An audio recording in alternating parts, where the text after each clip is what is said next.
We've decided to do things a little differently. And they don't involve campgrounds. That's right, we've decided to take our time, meander on down to San Antonio, and along the way we're going to hit as many Harvest Hosts and Boondockers Welcome as possible.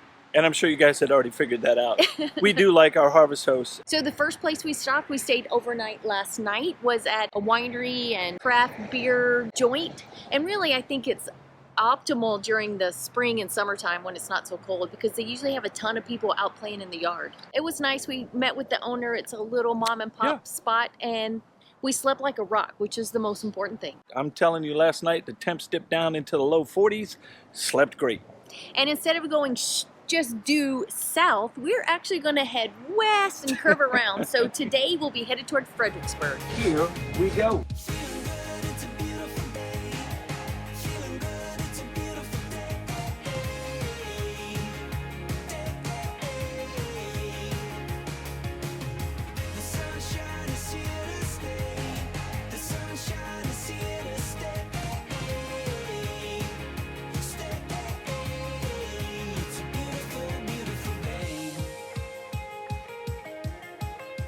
Our second Harvest Host along our trip is 290 Vinery.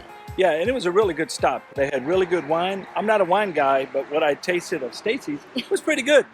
Now, we are slowly headed toward Fredericksburg, and I gotta tell you, if you are going to Fredericksburg, which is wine country or the Texas Hill Country, whatever you want to call it, this is the best way to see Fredericksburg. It's something that we've been wanting to do since we started our full timing, and we've cut through there. We just have never stopped and smelled the roses per se, or the vines, so that's what we're gonna do. Yeah, so there are a ton of Harvest Hosts up here at wineries and breweries and just cool off-the-wall places. So we're gonna hit as many as we can as we head to Fredericksburg and then to San Antonio. And I gotta add that we did try out a brewery here right down the street from the winery. It was called Pecan Street Brewery. Very good brew, very good grub. And that was our second time there. We actually came up, a few years ago and checked it out. So it's still delicious. Our next Harvest Host is only 20 minutes away. So I think this time we're not hooking up. No, I think she's either gonna follow me or I'm gonna follow her, one of the two. But for 20 minutes, I can make do. I can turn the music up loud. Time for some girl time. This is the good life. This is the good life. Out in the sunshine, nothing but good times. This is the good life. This is the good life.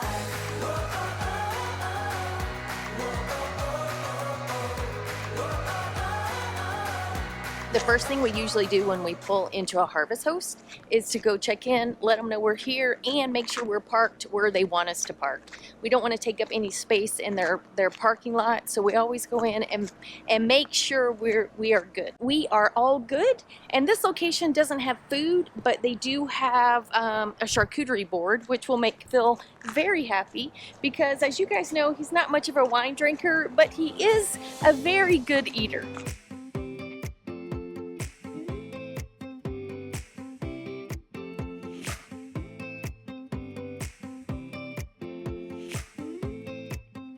When you stay at a Harvest Host, it doesn't mean you can't go out and explore the area.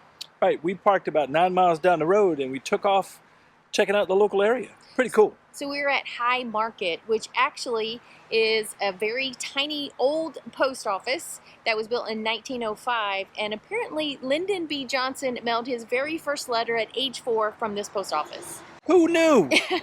I didn't know. And you know how Stacy is. She likes to research before we go out and about, just so she knows kind of. I can torment him. Yeah. And here's a fun fact that Stacy threw upon me. In 1965, from the steps of this post office here, he appointed the, first Postmaster General? Not the first. Oh, not the first. Okay. I believe that was, wasn't that Benjamin Franklin, the first? Probably. Anyway, it definitely wasn't the first. He appointed a Postmaster General from the steps of this post office here during his presidency.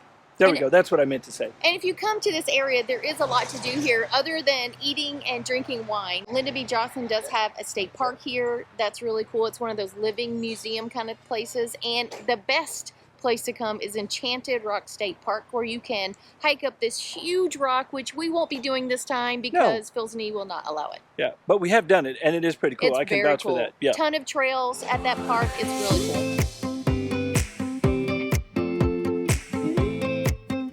This isn't the first time we've bounced around from Harvest Host to Harvest Host. The first time was in 2019 up in the New England area. And we had a ton of fun doing that, and we did that for a couple of weeks. Yeah, we did intermittently stay at Boondockers Welcome as well because we could stay there a little bit longer than Harvest Hosts.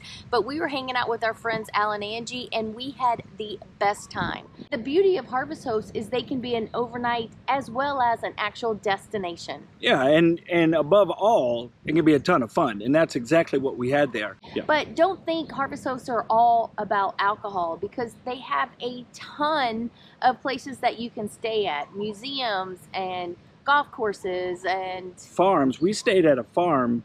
I forget where we were at, but it was an organic farm, and they took us out to the fields and they let us pick our own veggies. Yeah. How cool is that? release a blog post that has our top 5 Harvest Hosts that have nothing to do with alcohol. Yep. So click that and see if there are any locations that you think you would like to stay at. Yeah, you know, we talk about breweries and wineries all the time because we like those, but there are a ton of Harvest Hosts out there that, for those non-drinkers, you can visit just as many, trust us. We're packing it up to get ready to leave our 4th Harvest Host in a row. That's right. We've been bouncing around Fredericksburg now. What was that? Nothing, I smiled. See, that's what I get. So what I was saying is we've been bouncing around Fredericksburg, Texas, for the last week or so, and it has been really relaxing. We love it here. We're rolling out of here going to a full hookup campground for 3 days, and, you know, we can do some laundry. That's what we really need to do. Yeah, that's it. Mhm. Yeah, I mean, we have the rig is fired up right now. I don't know if you can hear Ruby back here purring, but she's ready to go. But we haven't we haven't hooked the Jeep up to tow because we've only been going, you know, 20-25 minutes down the road. So it's been pretty nice. And actually, this is probably my favorite Harvest Host because literally we are in the middle of nowhere. There was no noise last night, nobody here, and unfortunately the Harvest Host itself was closed yesterday, so we couldn't go in and partake. But let me tell you, talk about peace and quiet. Yeah, the only sound we really had, or noise that we had, was a donkey behind us serenading us every now and then, and he was one happy fella. You mean the ass was running his mouth? Yeah, and it wasn't I can this totally guy. understand that. It wasn't this guy. It was. I hear that a lot. It was one over there. See what I have to put up with?